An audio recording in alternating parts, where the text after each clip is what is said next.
Welcome back, WNST, Towson, Baltimore, and Baltimore Positive. Welcome to our 25th, actually our 26th year, our 25th anniversary, coming up on Thursday. Luke Jones is going to join us here and talk about all things trade, not trade.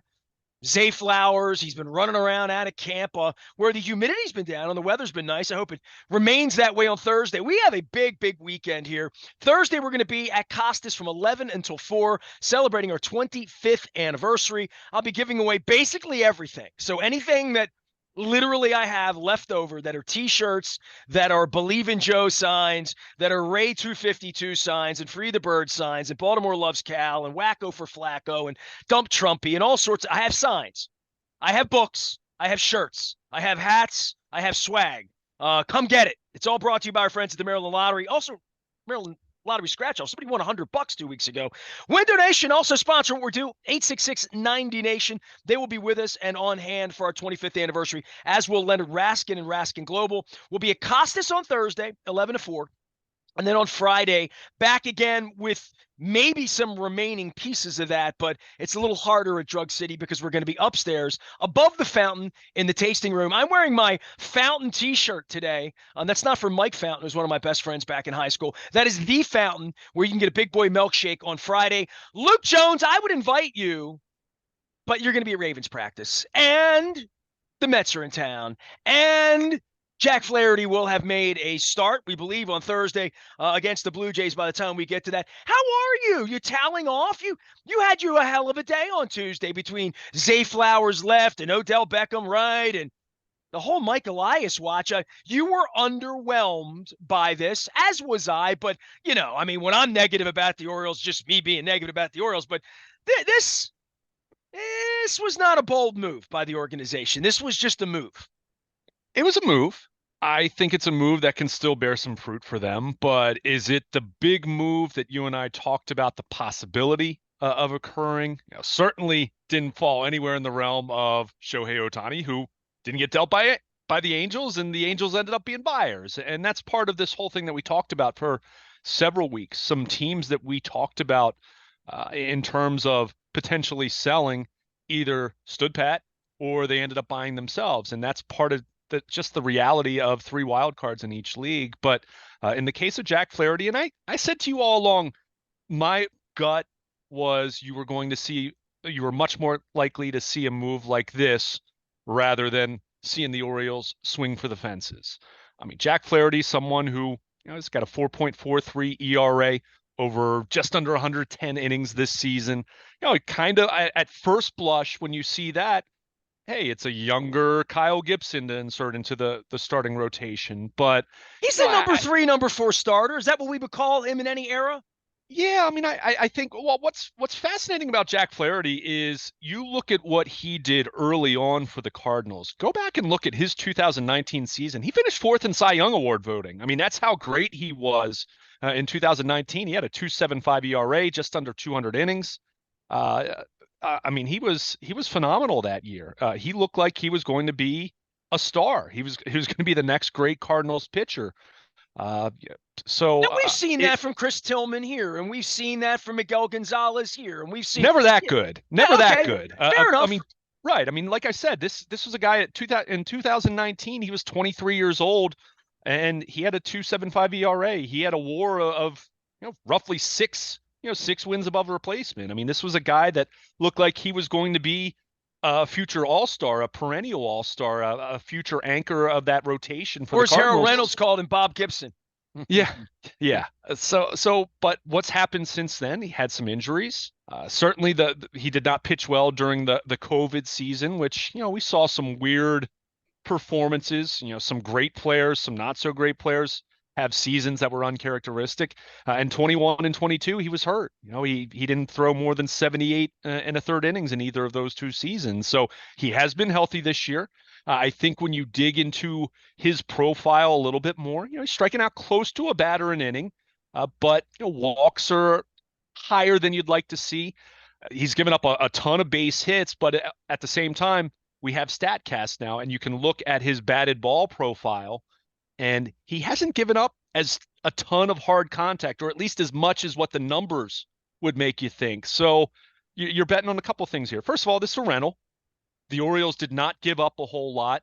The players that they of the three players that they gave up, to me, the most interesting was Zach Showalter, no relation to Buck, for anyone who was wondering, but 19 years old, an interesting arm, probably conjures some memories of when the Orioles acquired Bud Norris and threw in a young left-handed pitcher named Josh Hader, who went on to become an all-star closer. So you hope that that doesn't happen, at least for the Orioles' sake. But Drew Rom projected to be no more than a bullpen piece for the Orioles.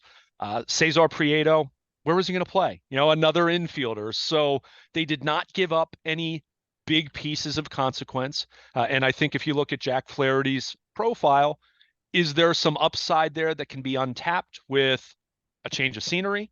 These are not your typical St. Louis Cardinals. They're in last place. The Cardinals have been really bad this year, and defensively they've been bad. And I think that's probably hurt Flaherty's overall numbers. It's coming off of a really good July. Had best month of the season. So, well, they're bringing a healthy guy in here that can make 8 to 10 starts the rest of the way. And as everybody on the panel of Major League Baseball Network, which I sat and glued to, and I've known Tom Verducci for 35 years, I thought Dan O'Dowd was outstanding. I mean, it was good coverage. And I mean, Harold Reynolds, little known fact, Luke, I've never said this before. I don't know that I've said this before. This view that people see on my Facebook and the condo that I lived in, I lived on the 23rd floor Harbor Court for 19 years. I lived in Harold Reynolds' condo. When Harold lived in Baltimore, he lived in my condo. And I knew Harold in 1994. I know he had gotten sort of thrown out of media and back in. I thought their coverage was fantastic in a lot of ways, but I thought the insights into everything else that was going on, whether it was Verlander, whether it was Rodriguez saying, I don't want to pitch in LA, all of these angles that went into it and the possibilities of all of it. But the notion that they didn't give up much and that they didn't get much, but more than that, what they're going to get is if they make it to this bye and they get a couple of days off, they get a guy that's going to pitch for them in October, a guy that's going to take the ball one of those 3 games they need, and he's a legitimate guy that's done it before, to go along with Gibson, I guess, and to go along with, I guess it's Bradish if it's tomorrow. I mean, you hope it's Grayson Rodriguez. You hope it's Foreman, and you hope all of it. You hope Tyler Wells gets organized. But in this guy, he's a guy that's doing it right now, has done it in the past. I'm not against the deal. I really wonder, and while we're opening the whole can of things, and I know Cease rhymes with lease, and John Angelos doesn't want to hear that, but the Cease thing to me was the bigger banana to me. Not even like Verlander, who didn't want to be here, right? Rodriguez, I guess, I don't know who those 10 teams were. I mean, it's 1/3 of the league. You pick the Dodgers. I mean, a lot of people would say they wouldn't want to pitch in Baltimore, especially when the fence was where it was, right? But maybe it's more attractive now in that way on the free agent market. But this is where I ask, if you're not going to win this year, and I don't know. I mean, do you think they're going to win the World Series, Luke? I mean, if you're asking me the Orioles against the field, no, I don't. Fair enough. But I would say that about any team, by the way. Then who's going to be their ace next year? You'll say Rodriguez, you'll say Means, you'll say Bradish, you'll say whatever. And I would say to you, and this was a harder thing when the fence was where it was, but it's still in the American League East. They still don't really have any money that they want. They don't have any money. Yeah, John's a billionaire with no money. Fraud. So I don't even want to hear that.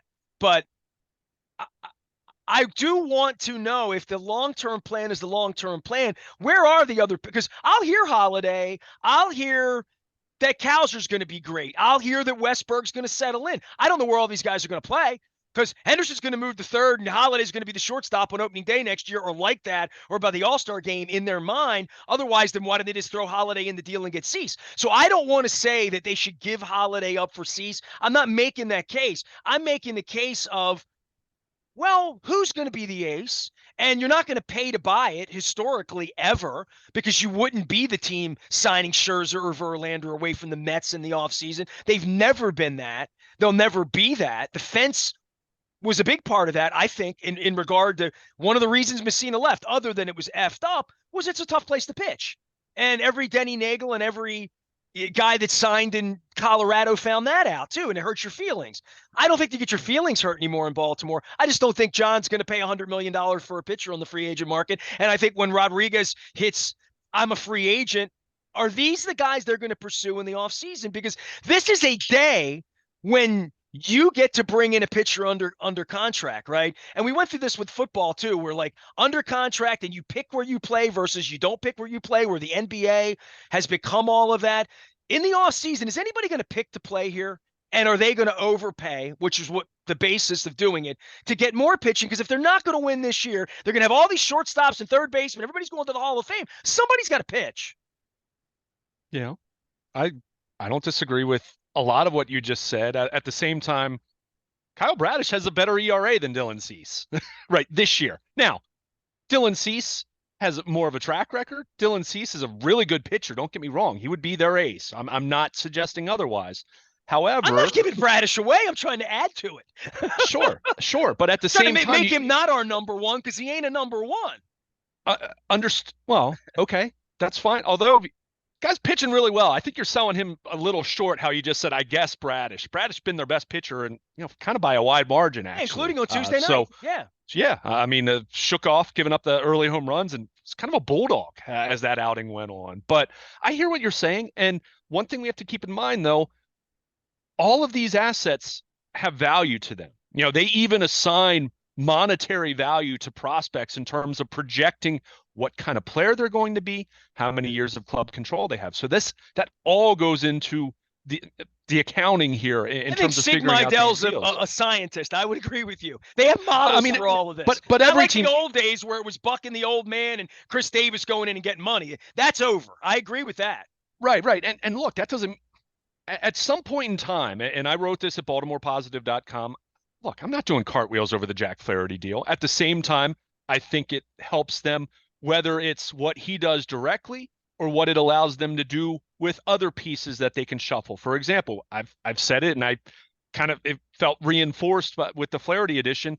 If they get Tyler Wells right over the next couple of weeks with the plan of what they're doing with him in Bowie and trying to get his mechanics adjusted, and I mean, he was their second best pitcher over the first half of the season. Arguably, at times, he was their best starting pitcher over the first half of the season, but he wasn't right. But now with Flaherty in the mix, Wells comes back in, I don't know, 3 weeks, let's say. Is he in the bullpen?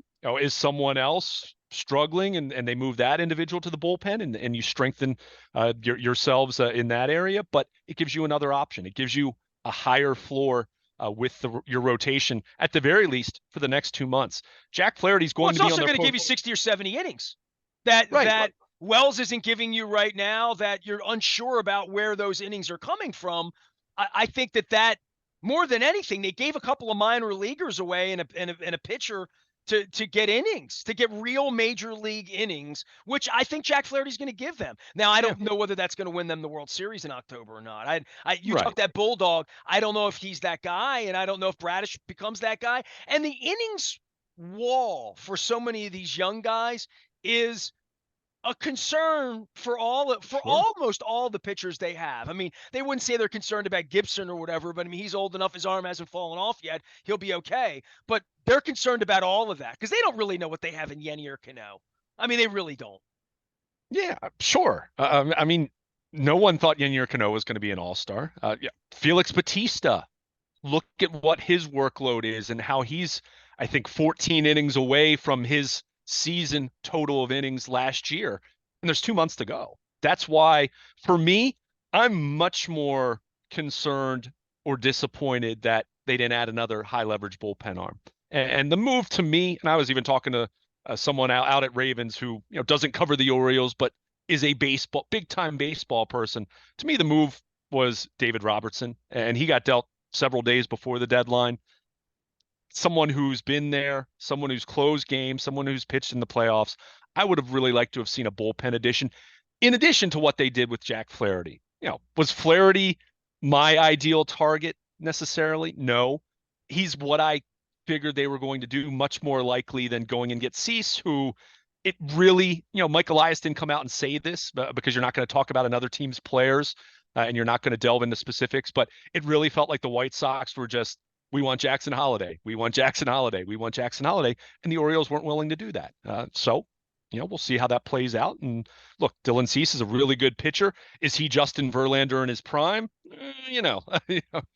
I'm not ready to go anywhere close to there. So, But was he going to take the so ball 35 times next year and give you starts, save you sure, money against all of that? You can play sure. Henderson at shortstop and say, but listen, I'm not looking to give away prospects, but I'm also looking to say, you're not getting somebody else's ace with 3 years of control Well, who's going to give you 35 starts. You better think about giving up a starting shortstop that might be in the hall of pretty good at 20. I mean, that might be what it costs to do that. Otherwise, next year, you're going to play opening day and you're going to hope that Kyle Bradish is a real ace. Hope that Grayson Rodriguez is a real ace. And if they are, you're going to win the World Series. Good for you. I mean, that's great. But they're not that right now. Right now, well, they're not.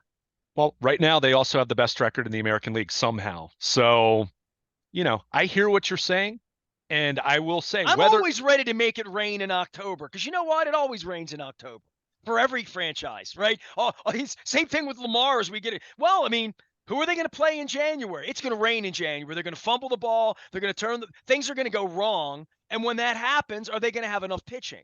And yeah, that's and who's going to be healthy? I'm convinced they're going to hit the ball. They scored 13 runs Tuesday night. I mean, they're Santander's turning on the ball. Henderson's turning on the ball. At some point, I think Kowser, Westbrook, some of these guys will wake up and fall in. Mountcastle, we were all giving him away. He was going to be the throw-in on the C steal, right? Like we were just going to give all these guys away. They have some hitters, but I am concerned long term on a big day when they have a chance to get an ace that you're either going to grow it, and if you believe that you have it, and you can make that case to me. I mean, I listened to Mike Elias over a beer tell me that Rodriguez is going to be fine and Hall's going to be fine, and look at Bradish and look at what we've done there, and John will spend some money. We'll go buy a pitcher in the offseason no matter what. Okay, I mean, I just haven't seen that other than Ubaldo Jimenez. I haven't seen them be good at that part of it. And that's the management part and the money part that they had one day there were guys dangling. And I'm not talking about like Eduardo for this run if he didn't want to be here or Verlander. I'm talking about something they could have done that they just could have done. And they didn't do it. And that's fine. And I hope Jackson Holiday goes to the Hall of Fame. I really do. Yeah, and that's not to say that they won't go acquire someone else's ace in the offseason. I mean, at some point in time, I wholeheartedly agree with the sentiment. And look, it's not even for me about, oh, you must have a number one ace starting pitcher. I mean, Kansas City got to a World Series at the expense of the Orioles, and who was their ace that year? I mean, top of your head, you can't even think who it was. You remember their bullpen being unbelievable. So there are different ways of doing this, but yeah, they're absolutely going to have to continue to look at starting pitching because they don't have as much of that in their system. They have some arms in their system, but certainly they skew way more on the position player side. But Dylan Cease was one example of someone that they tried to take a swing at. How serious it got, how close it got. Mike Elias said that they, quote, took some very big swings over the course of the last couple of days leading up to the 6 p.m. deadline on Tuesday. But comes down to it, whether we're talking about an ace, whether we're talking about some other piece they're going to need at some point in time, whether we're talking about extending someone like Gunnar Henderson, who, by the way, Tuesday night, it's looking more and more like he's starting to figure out left-handed pitching, which the rest of the league is in trouble if Gunnar Henderson really starts to learn how to hit lefties, as he's slowly but surely showing some improvement in that regard. But at some point in time, they are going to have to make a bold move. And when I say a bold move, they're going to have to make some bold moves. And they're going, that means whether spend it's money to some degree. spending money, whether it's spending money, whether it's making a big trade where you give up a couple guys that are going to be major leaguers and might be really good major leaguers, but you're in a position where you can pull the trigger to get a piece that you really need for the here and now. We know that they want to maintain the long-term health of their farm system, and they did that in the process of getting Fujinami, who, let's not forget about him. They acquired him recently. We'll see how he looks for the bullpen. I think there have been some encouraging signs, but there's still questions. And in the case of Jack Flaherty, he certainly raises the floor of where they are with their rotation right now. Is there some upside there that they hope to untap here? he's got plenty to play for. The guy's going to be a free agent. He has pitched in some big games. He has pitched in the postseason in the past, including pitching some good games in the postseason in the past. But can he get back to being a little more consistent? I'm not saying he's going to get back to being the guy he was in 2019, who looked like a future star pitcher. But can he help them? Sure. But at the same time, this followed the pattern that we've seen to this point in the Mike Elias era, which is not really making the bold move, not making the big move, focusing on improving on the margins, and that's what we saw. Heck, I thought so much, Nestor, as I was seeing all the deals come down on Tuesday, as I was continually checking the phone in my pocket, and every time a notification would go off during Ravens practice, and I'm looking to see if it's the Orioles, and seeing Verlander go to the Astros, seeing some of the other moves. But I kept thinking back to last trade deadline. The Orioles trade Trey Mancini, which was anticipated. That was expected all along, but it still hurt, especially knowing that the team was at that point, they were right around 500, but only a few games out of the last wild card spot. Remember, they had that. I looked him up the other day just to see scuffling with the Cubs, right? Well, he was just DFA'd by the Cubs, actually. So so that shows right there. Orioles got a pretty good return for him, and we'll see about Seth Johnson. He had Tommy John surgery, but once he's healthy, and they knew that when they got him, that's why he was available to them. That he could be a guy that fits into their rotation, say 2 years from now. But they dealt Mancini, they dealt Jorge Lopez. We remember that Mike Elias flew to Texas to talk to the club because guys were noticeably upset, and you could understand that because they had this fantastic July that had put them in a position where they were relevant. They were in the playoff race, whether they were a likely contender or not for the last wild card. But I remember at that point in time thinking, and Mike Elias even said, it's liftoff from here, right? So a lot of people thought we were going to see an offseason where the Orioles were going to spend some money and go out and get a couple pieces. Not turn the payroll into $150 million overnight, but spend some money. Well, what did we see instead? They got Kyle Gibson to replace Jordan Lyles, upgrade, but not a dramatic upgrade on paper, even though Jordan Lyles has been really bad this year. They got Adam Frazier, upgrade over Rougned Odor, even if some people like me kind of looked at that and said, well, you have Jordan Westburg and you have Joey Ortiz and you have these other infielders. Why did you get Adam Frazier? Frazier hasn't been great all around, but he has hit home runs for them. He has come through in a lot of big spots. And then you added James McCann as an upgrade over Robinson Chirinos as your backup catcher.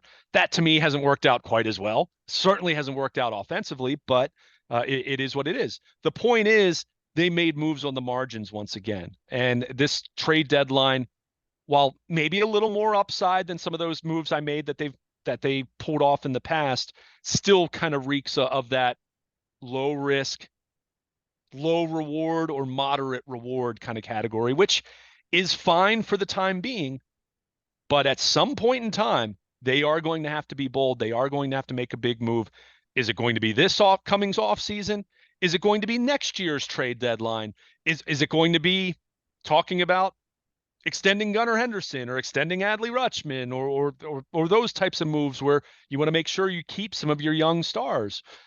At some point in time, they are going to have to do that. And until they do that, that question is going to linger. But I will also say, because you even said some of the things that they've never done as an organization, well, they've also never had a farm system like this. They've never drafted and developed as effectively as it appears that they have here over the last few years. When you look at the sheer number of homegrown players that are on this roster right now, which they had some in 2014, they had some in the past, but not this kind of a crop of young players. So that's where, if we're going to give the players on the field, if we're going to give Brandon Hyde the benefit of the doubt in terms of they've gotten to this point, they're 25 games above 500 after the blowout win over the Blue Jays on Tuesday night, then that's where I will continue to give Mike Elias not a total pass, because I just asked some questions, and maybe more so for ownership than Mike Elias even.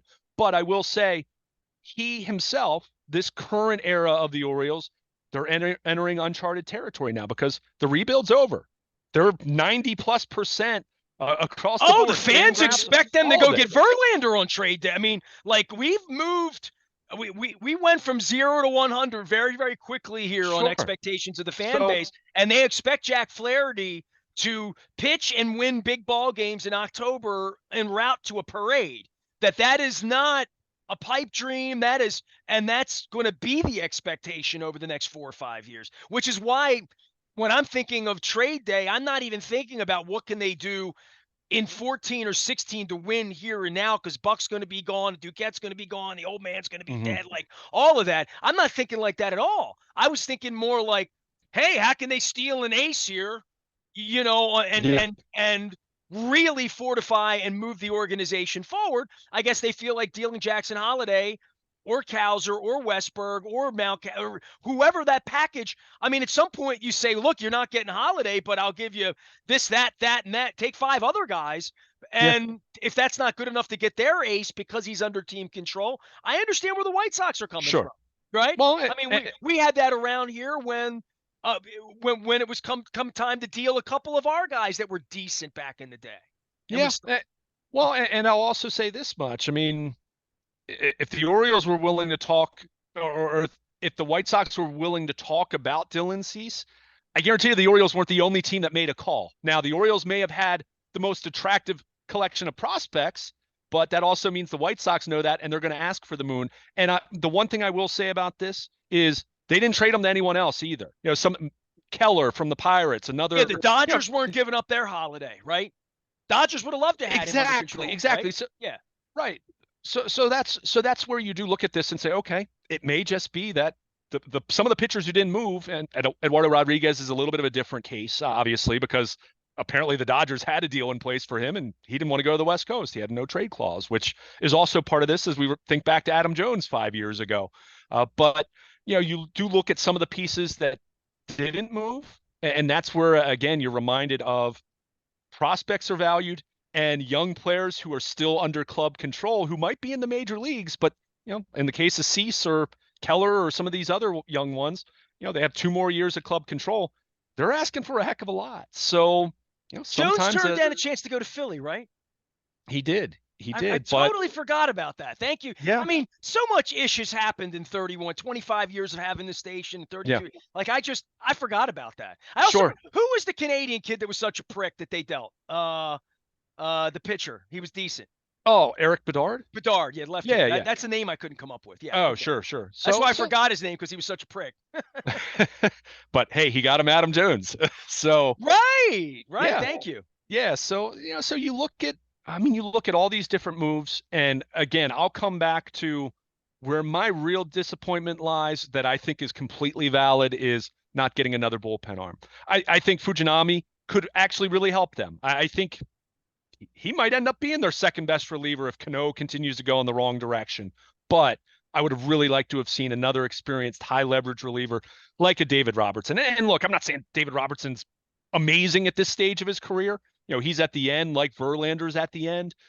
But that's the piece to me that I feel like if there's something that we're going to look back on, the Orioles, whether they wilt and they don't win the division and they have to settle for one of the wild cards, and then they're playing in the 3-game wild card round, and who knows what the heck can happen in a 3-game series. I mean, that's, we've talked about weighing the pros and cons of having the bye versus having to play in that total coin flip.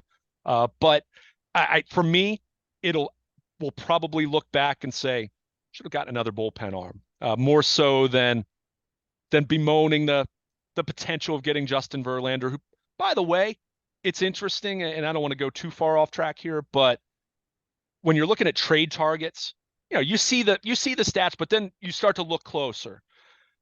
Someone like Jack Flaherty at first blush of like, not big. And don't get me wrong, I'm still not doing cartwheels over that move, but I see enough with some of the peripheral stats to say, you know what?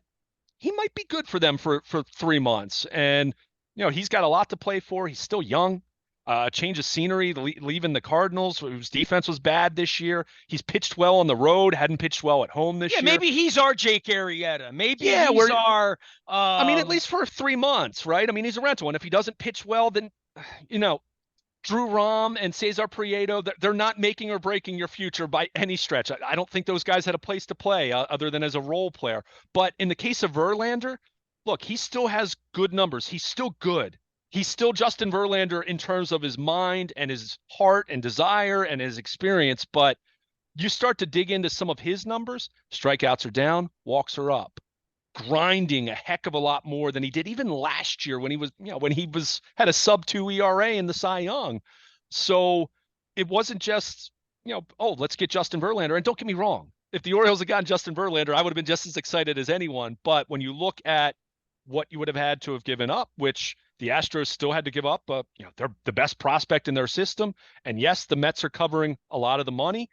What the Mets would have tried to do with the Orioles is, oh, we'll pay you most of Verlander's salary, but we want prospects A, B, and C. And okay, you have a conversation about that, Well, but Verlander didn't want to be Justin, here, so, right? there's that, and he's 40, and he could fall off a cliff here very quickly. And there's the vesting option for not just next year he's under contract, but there's a vesting option for the year after that. So my point is not that I wouldn't do it, and I don't want anyone listening right now saying, "Oh, Luke preferred Jack Flaherty over Justin Verlander head to head."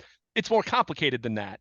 And in the case of Verlander, digging into his numbers a little more, I had a little more of a reservation than even when you and I talked about it a couple of days ago. So we'll see how it plays out. And look, he's going back to Houston where he's familiar. And Well, now the Orioles have to go beat him in October. That's really that's part of the it rub too. for me. Sure.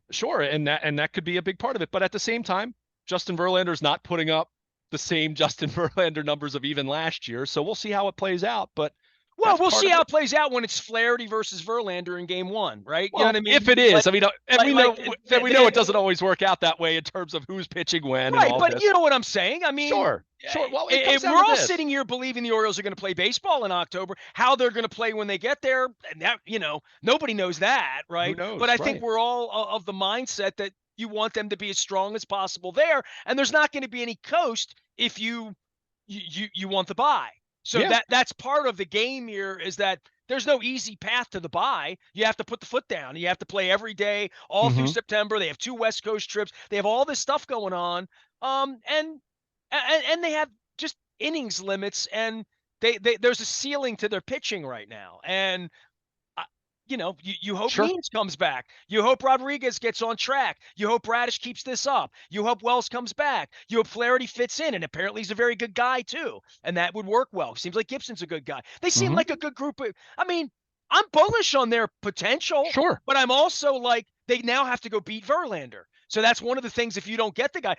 Cease, whatever. It doesn't, you have to worry about him, but the competition got different. I want to get to football. Luke is here. We're doing our 25th anniversary on Thursday and Friday. We're going to be at Costas all day Thursday, 11 to 4, giving everything away. If you don't have a copy of Purple Rain 1, you want one, come. You don't have signs, come. You want to get a free Maryland Lottery scratch-off ticket, try to win $100 or $100,000 or $10,000, excuse me, stop by. You want a great crab cake? Stop by. Our friends from Raskin Global have sent me the special mallet with the beer opener. Mr. Kostas will appreciate that as well. And our friends at Window Nation, 866-90Nation, bringing us together.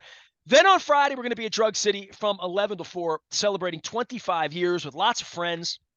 There's going to be some storytelling. Sure, there's going to be some bitching about the Orioles and complaining about the Ravens, and some wonderment about how awesome Dundalk is for all those that I'm importing into Dundalk on Thursday and Friday at places like the Fountain at Drug City, where I have my shirt.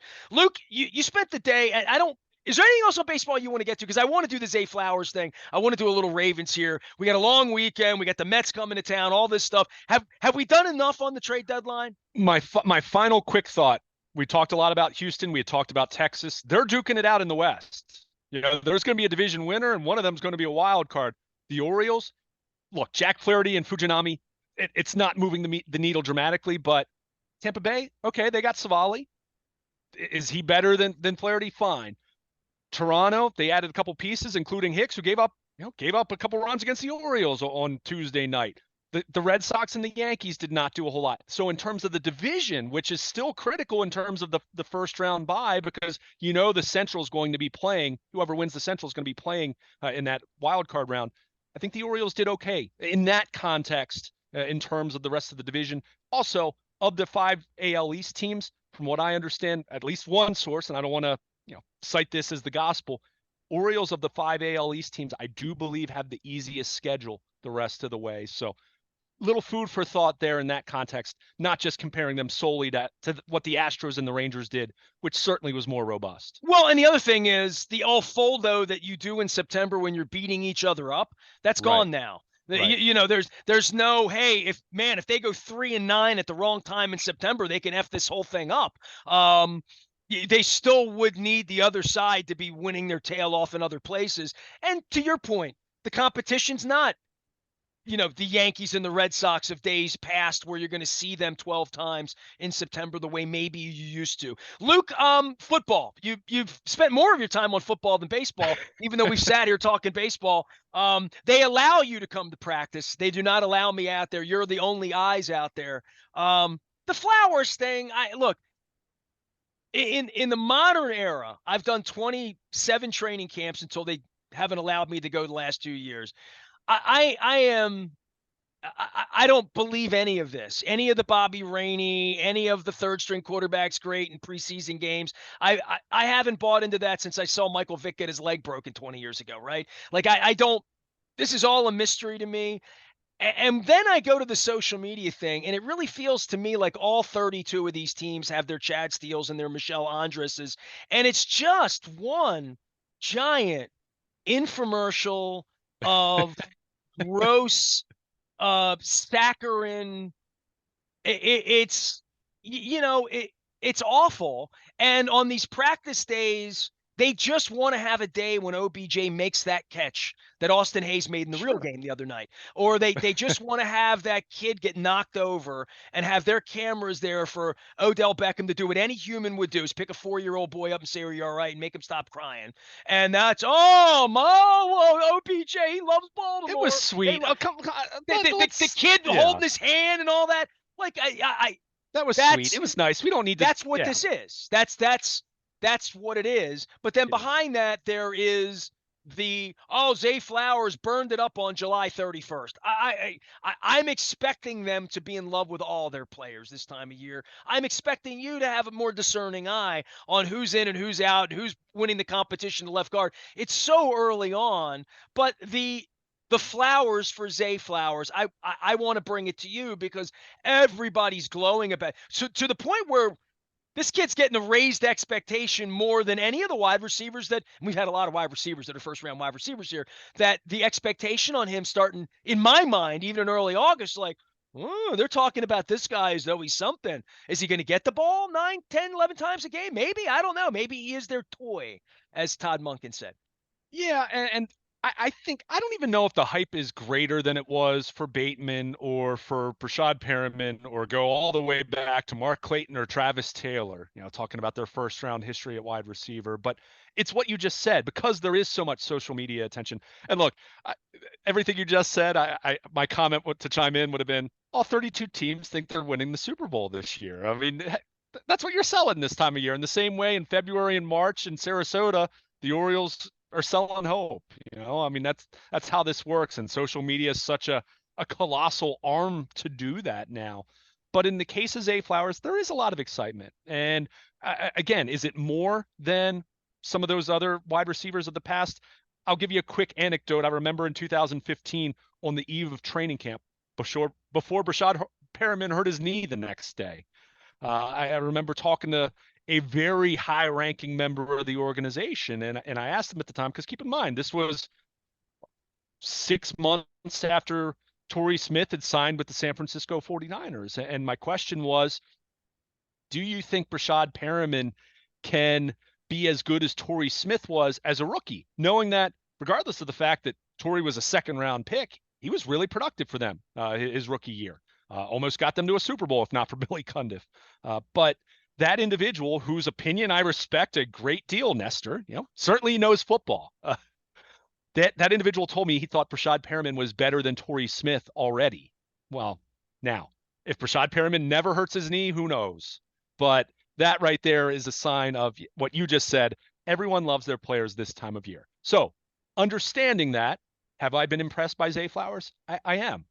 He's, when you see him at first glance, you say, oh, it's another Marquise Brown. He's only 5'9". He's well under 185 pounds or whatever he's listed as.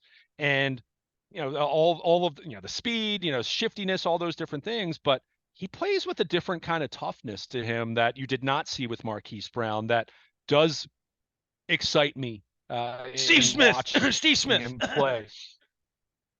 Look, I mean, that comparison, and look, Well, I mean, that's all. you're not the I'm gonna first do that person every to single mention time. that. And I tell you what, if he catches six Right, balls right. I mean, opening week for that's 94 batty yards to and say. looks the part, I will. I'll believe it when I see it in the games. Sure. That's where I am.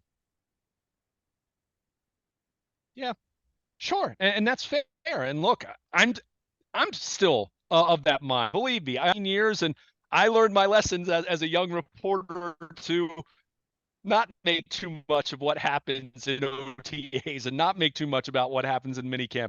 Certainly not make what happens too much out of it in late July and early August, especially when the pads only came on Monday. But he has looked good, and he does move extremely well, and he has a toughness to him that he plays bigger than his size. So I'm very much looking forward to him.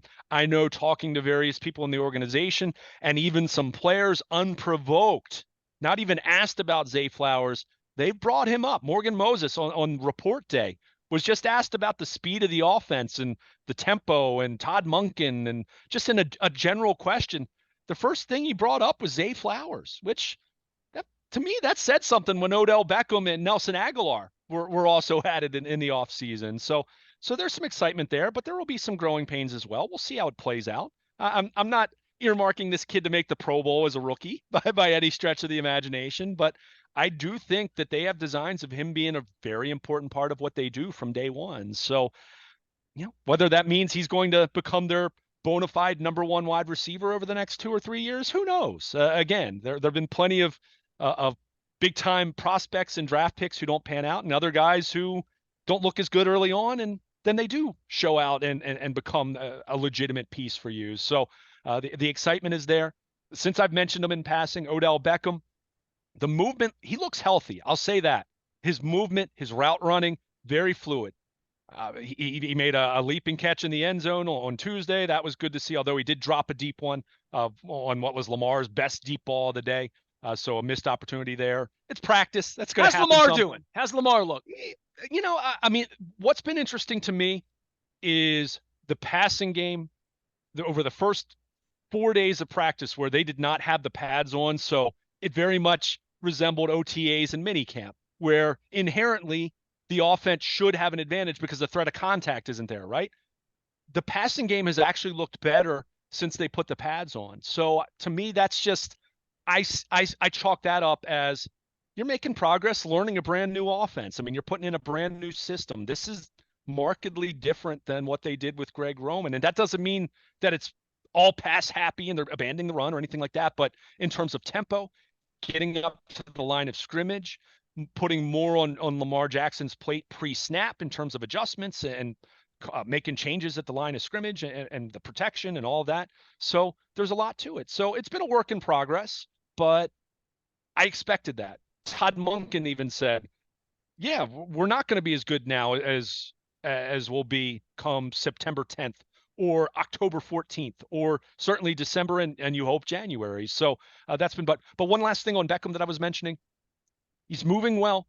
The routes, you see all the signs of the guy that he was at his best. My question, which I think is still to be determined, is how well will he run, not just week one, but how will his legs hold up over the course of the season? His route running and his hands, that will allow him to win and still be a productive part of this offense. But how well he runs and how well he can continue to run as we get into the season, that's where I think there's a little more unknown. That's where, that to me right there is the difference of, can he be an 1,100-yard receiver or is he going to be an 850-yard receiver? So, that's to be determined. And that's, I think even John Harbaugh and Eric DeCosta are asking that question privately. But so far so good. He's certainly ramping it up. You can tell he's a veteran player. Bateman, I mean, he's still dealing with the foot a little bit. He's not practicing yet. That early indication I got going into camp was start to look for him about 2 weeks into camp. They're slow playing it right now. apparently the Liz Frank issue is fine, but he's just got some lingering soreness in the foot. He had the screw removed from his foot, the surgical screws that were in there for the Liz Frank surgery, but still dealing with a little bit of discomfort. So I don't think they're overly concerned yet, but at the same time, it's not nothing either, or he'd be out there. So, you know, you want to get him right. So you'll sacrifice him being on the field in late July and early August if it means he's out there and ready to go come mid-August. Kind of what we talked about with the whole Dobbins saga, in the big picture sense. So, I think overall, like I said, the offense, still a lot of work to do. There's no question about that. The defense has definitely gotten the better of the offense overall early in camp. That's not atypical anyway, but it's certainly not unexpected when you're talking about brand new offensive coordinator, new offense, new toys to that offense, to use Todd Monken's word describing Zay Flowers. But I think there's still plenty of excitement, plenty of optimism because, well, short of any catastrophic injuries, every team's excited and optimistic at this time of year. And, that just goes with the territory. So, no sweeping generalizations or bold predictions based off of what we've seen. The camp's been about what I expected it to be through the first week or so. Luke Jones doing double duty. You can find him at Baltimore Luke anywhere the internet is served. He'll be in Owings Mills in the afternoons, at Camden Yards over the weekends, while I remain locked out and celebrating 25 years of being locked in here at WNST. We're going to be at Costas on Thursday giving away scratch-offs in the Maryland Lottery. Had a $100 winner at Coco's 2 weeks ago. Come on out, get a free scratch-off, get a crab cake. If I were you, I would get the cream spinach. I would so get the stuffed mushrooms with the imperial crab and that. We're probably going to knock a dozen jumbos down. I have my Leonard Raskin Global crab mallet with the special beer opener in the side. Our friends at Window Nation also putting it on 866-90 Nation. I want to give a special thank you to all of our sponsors. Dennis is coming out doing the show this weekend. We have several sponsors being involved in that. I've invited the Bricks. They're not in town from Planet Fitness and our dear friends at Royal Farms as well. I passed 10 Royal Farms getting over there. Wise Markets, of course, always having wise conversations around here. All of our sponsors that have allowed us to continue to do this and Luke to continue to do this against all odds 25 years into this. So we'll be spiking the ball for the next 6 months here. The next 25 weeks, we are going to present the 25 stories of glory here at WNST. We're going to count them down for the next 25 weeks, 25 through number 1. It's going to begin a little later on in the month. There's going to be oysters involved. There's going to be a crab cake tour involved. And it all starts at Costas on Thursday from 11 to 4, and then Drug City. I got my Fountain shirt on here. That's not a Mike Fountain shirt. What is that, Lou? I'm going to have to ask George or Chuck over at the Fountain. That's not a pill, man. That's the Drug City guy. That looks like Super Mario there. And it looks like he's making a milkshake. Looks maybe he has a blender in his hand. I'm not sure. Either way, they will make you a big boy milkshake over at the Fountain. You come upstairs to the tasting room on Friday between 11 and 4. And if I've not mentioned it enough, if anybody is looking for any of the old signs, and I have a stack of a bunch of them, probably 30 or 40 different signs, Terp signs, Orioles sign, Clobber Cleveland signs, Free the Bird signs, defense signs, Ray 252 signs from New Orleans, over all the years. A lot of paper cuts, Luke, giving these out. There'll be no paper cuts at Costas. Copies of Purple Rain 1, Purple Rain 2, shirts, hats, leftover Get Nasty shirts, Free the Bird shirts. Come one, come all to Costas on Thursday. He is Luke. He's covering sports. I'm Nestor. I don't work. I just eat crab cakes. We're WNST, AM 1570 Towson, Baltimore, and we never stop talking Baltimore. Positive in 25 years. The logo's about to change.